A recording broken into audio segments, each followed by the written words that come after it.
Hello everyone, welcome to NEET Pe Jeet series at Learner Hub. मैं हूं अद्रिज और मेरे साथ आप पढ़ रहे हो physics for NEET only at learnerhub.com, जहां पे आपको मिलते हैं फिजिक्स, केमिस्ट्री, मैथमेटिक्स के सारे लेक्चर्स, सारे वीडियोस बिल्कुल फ्री।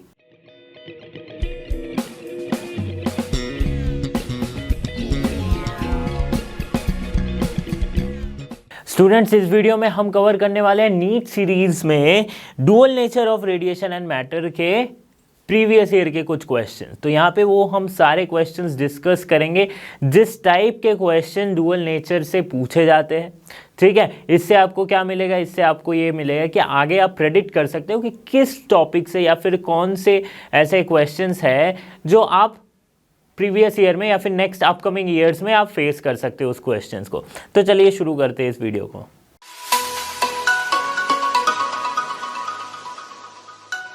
क्वेश्चन नंबर 1 पूछा गया 23 के एग्जाम में नीट के।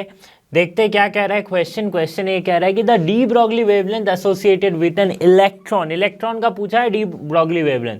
Okay, accelerated by a potential of 81 volt is given by. क्या होती है? देखो, डी ब्रॉगली वेवलेंथ हम जानते हैं क्या, लैम्डा इक्वल्स टू, अगर इलेक्ट्रॉन के केस में देखें तो ये कितनी होती है? 12.27 बाय रूट अंडर वी। यही तो होती है ना?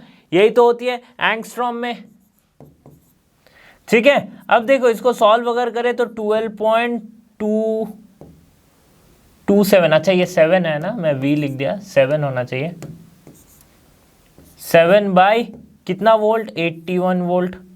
ये कितना आ जा रहा है? 12.27 बाई 9। सो अगर आप सॉल्व करोगे तो आपका आंसर कुछ आएगा 13.6 एंगस्ट्रॉम, राइट। इसको अगर आप और सॉल्व करोगे तो आपको नैनोमीटर में इसके आंसर आएगा, सॉरी 1.36 एंगस्ट्रॉम आएगा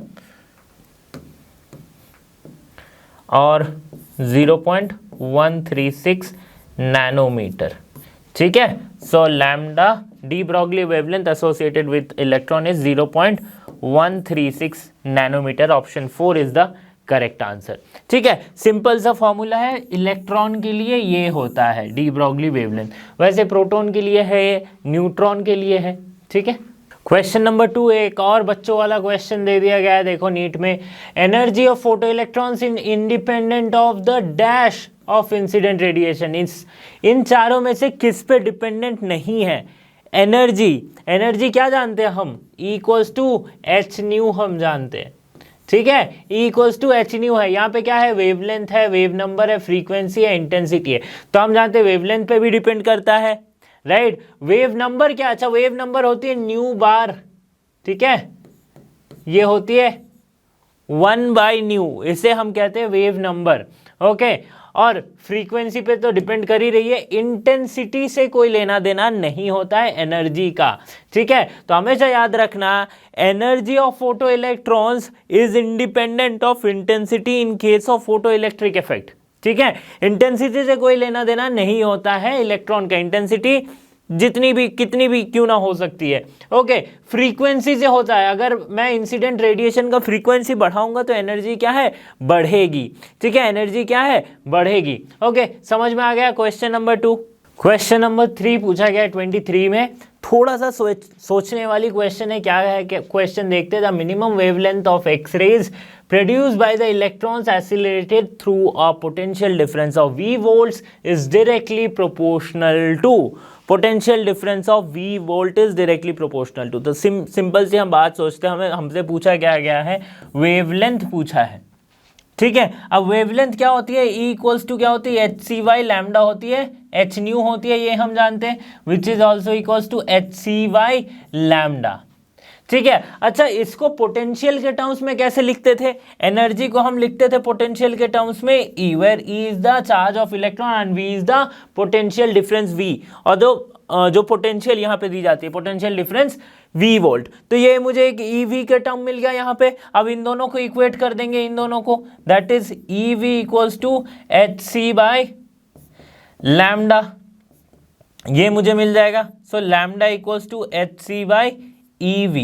ठीक है, अब देखो ये वोल्ट से कैसे डिपेंडेंट हो रही है।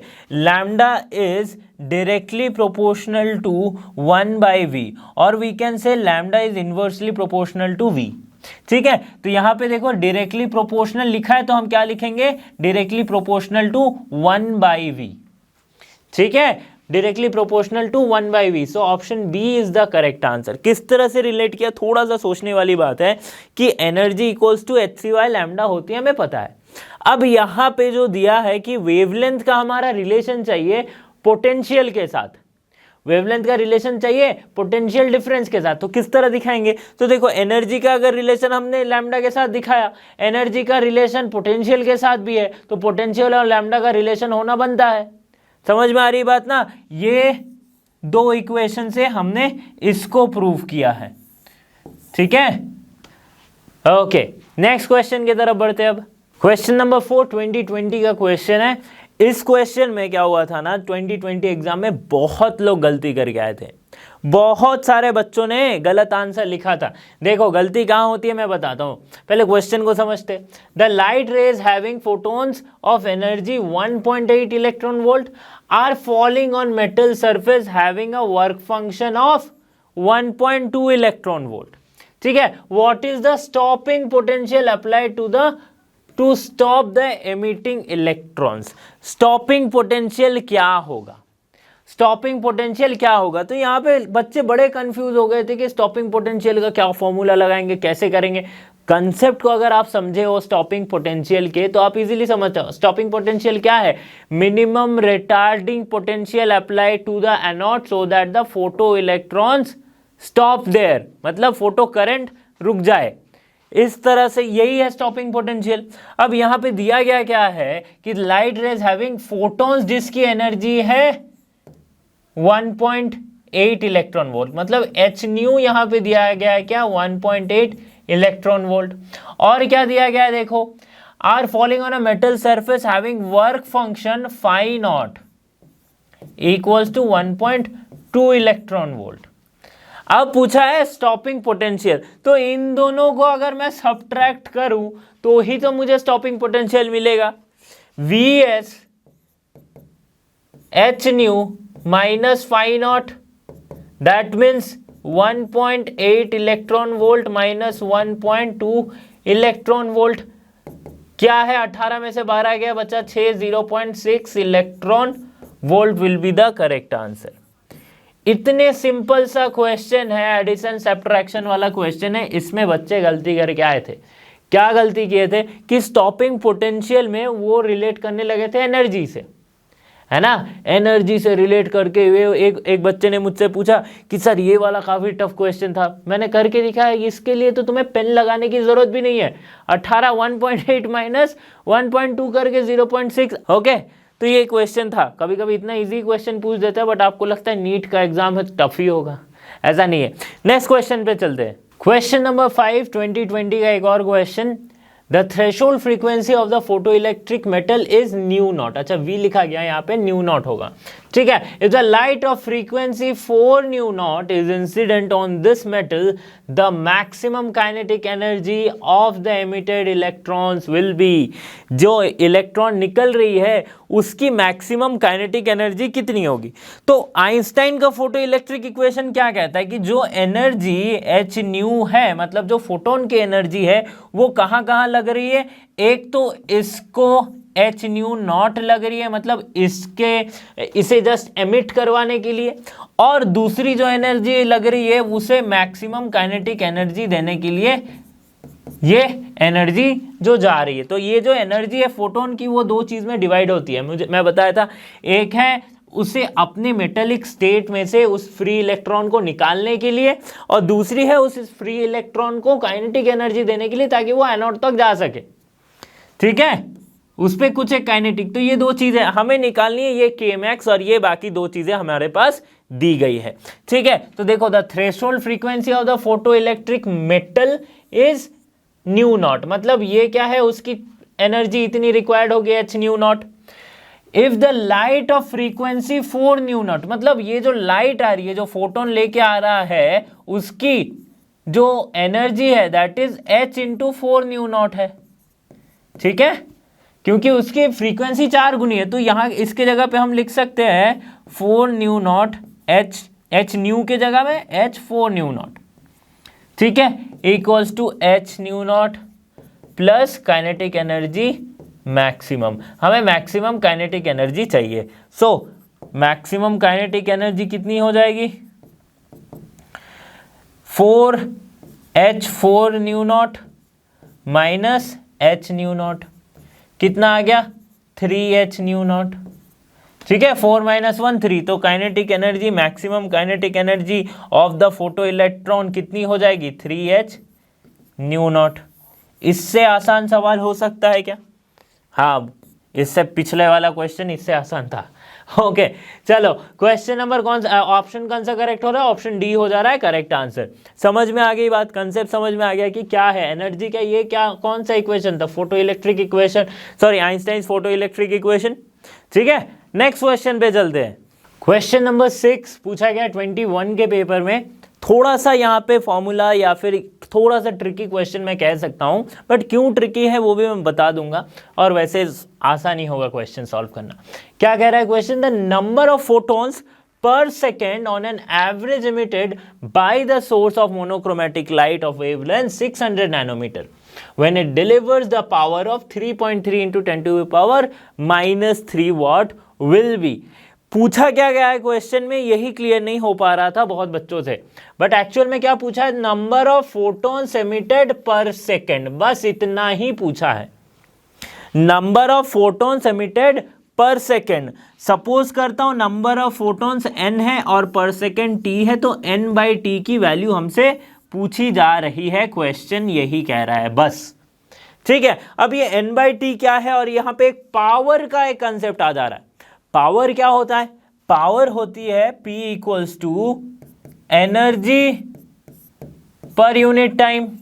यही तो हम पावर पढ़ते आ रहे हैं, राइट? पर यूनिट टाइम में कितनी एनर्जी दी गई है। अब फोटोन के केस में एनर्जी है h न्यू और hc/λ इंटू टी, ये हम लिख दिया, ये क्या है? पावर है। ओके, अब नंबर ऑफ फोटॉन्स, बहुत सारे नंबर ऑफ फोटॉन्स है, तो हम एक की एनर्जी होती है hc/λ, तो n नंबर ऑफ फोटॉन्स है तो उसकी एनर्जी क्या होगी? nhc/λ। समझ में आ रही ना? तो n/t hc/λ हम लिख सकते हैं। ठीक है, अब देखो n/t हमें मिल गया, n/t की वैल्यू क्या हो जाएगी फिर? p into lambda by hc। ठीक है, अब वैल्यूज पुट कर दो। p क्या है? 3.3 into 10 to the power -3। Lambda क्या है? 600 इंटू 10 to the power -9। ठीक है, और क्या दिया गया है? h है 6.6 इंटू 10 to the power -34। ठीक है, और ये क्या है? Velocity of light 3 into 10 to the power 8 metre per second. ठीक है, सॉल्व करेंगे, देखो ये कट जाएगा कितने? 2.2 हो जाएगा, राइट? ये कट जाएगा कितने? ये इससे कट रहा है, देखो 6 यहाँ पे 2 आ गया, 200, और this will 1.1 into 10 to the power -34। तो यहाँ पे बाकी 10 वाला जो है इसको सम आउट करो, यहाँ पे कितना होगा? -3 -9 दैट इज -12, और यहाँ पे -34 + 8, तो आपके पास बचेगा -26, -26 और 12, ये कुछ आ जाएगा, है ना? 10 to the power 16 photons her second में एमिट हो रही। ठीक है, समझ में आ गई बात की क्या होती है? ओके, चलो फिर आगे बढ़ते हैं। अच्छा, इस क्वेश्चन में n/t जो टर्म है इसकी यूनिट क्या होगी? इसकी यूनिट क्या है? n क्या है? नंबर ऑफ फोटॉन्स और पर सेकेंड, तो इसकी यूनिट को हम लिख सकते हैं फोटॉन्स पर सेकेंड। ठीक है, ये इसकी यूनिट होती है। ओके, तो नेक्स्ट क्वेश्चन देखते हैं। नेक्स्ट क्वेश्चन हमारे पास क्या कह रहा है? नेक्स्ट क्वेश्चन 20 का क्वेश्चन है। Light of frequency 1.5 times the threshold frequency is incident on a photosensitive material. Okay, now what will be the photoelectric current if the frequency is halved and the intensity is doubled? देखो, question में concept को ढूंढो, question में concept को ढूंढो। मुझसे क्या कहा जा रहा है कि लाइट की फ्रीक्वेंसी जो है वो 1.5 टाइम्स है किसके? थ्रेशोल्ड फ्रीक्वेंसी के। थ्रेशोल्ड फ्रीक्वेंसी के 1.5 टाइम्स है। ठीक है, ये लाइट की फ्रीक्वेंसी है, दी गई है। ठीक है, इतना तो चलो चल रहा है, समझ में आ रही है बात। अब इसको इंसिडेंट मटेरियल पे, फोटोसेंसिटिव मटेरियल पे इंसिडेंट किया गया। Okay, now what will be the photo electric current, current कितनी होगी अगर फ्रीक्वेंसी को हाफ कर दिया जाए। ये है लाइट की frequency new, that is 1.5 times of new not. अगर इसको मैं हाफ कर दूं, तो इसकी अगर फ्रीक्वेंसी को मैं हाफ कर दूं, मतलब न्यू बाई 2, यहां पे क्या आ जाएगा 1.5/2 new not, that means 0.75 new not. 0.75 times of new not है। ठीक है, ये आ रहा है हमारे पास। तो ऑब्वियसली ये न्यू नॉट से क्या हो रहा है, इसकी जो फ्रीक्वेंसी है ये न्यू नॉट से कम हो रही है। ठीक है, इसकी जो फ्रीक्वेंसी है वो न्यू नॉट से कम हो रही है। तो अगर न्यू नॉट जो कि थ्रेशोल्ड फ्रीक्वेंसी है उससे कम की अगर फ्रीक्वेंसी की लाइट हो तो क्या फोटो इलेक्ट्रिक इफेक्ट दिखाई देगा? नहीं होगा। हमेशा क्या समझना है हमें कि या तो न्यू नॉट हमेशा ग्रेटर देन न्यू नॉट, यानी कि थ्रेशोल्ड फ्रीक्वेंसी के ज्यादा होनी चाहिए। तो इसीलिए ऑप्शन 0 मतलब option 1 that is 0 is the correct answer. ठीक है, और इंटेंसिटी को अगर डबल कर दिया जाए तो इंटेंसिटी पे तो फोटो इलेक्ट्रिक इफेक्ट जो है या फिर फोटो इलेक्ट्रिक एमिशन जो है वो इंडिपेंडेंट है। हमने दूसरा वाला क्वेश्चन ही यही देखा था कि इंडिपेंडेंट ऑफ इंटेंसिटी होती है। ठीक है, तो इसलिए इंटेंसिटी को चाहे डबल करो चाहे 4 गुनी करो, कोई फर्क नहीं पड़ने वाला, क्योंकि उस पर डिपेंड करता ही नहीं है। So option 1 0 is the correct answer. Question number 8 2019 के पेपर का क्वेश्चन है, an electron is accelerated through a potential difference of 10,000 volt, its de Broglie wavelength is, de Broglie wavelength is पूछा गया है। ठीक है, देखो लैम्डा ऑफ इलेक्ट्रॉन हम क्या जानते हैं formula, 12.27 by root under V. ठीक है, ये किस में होती है, एंगस्ट्रॉम में होती है। अब देखो यहाँ पे मीटर में हमारा आंसर दिया गया है, मीटर में आंसर दिया है तो इसको भी मीटर में कर देते हैं, दैट मीन्स 10⁻⁻10 मीटर।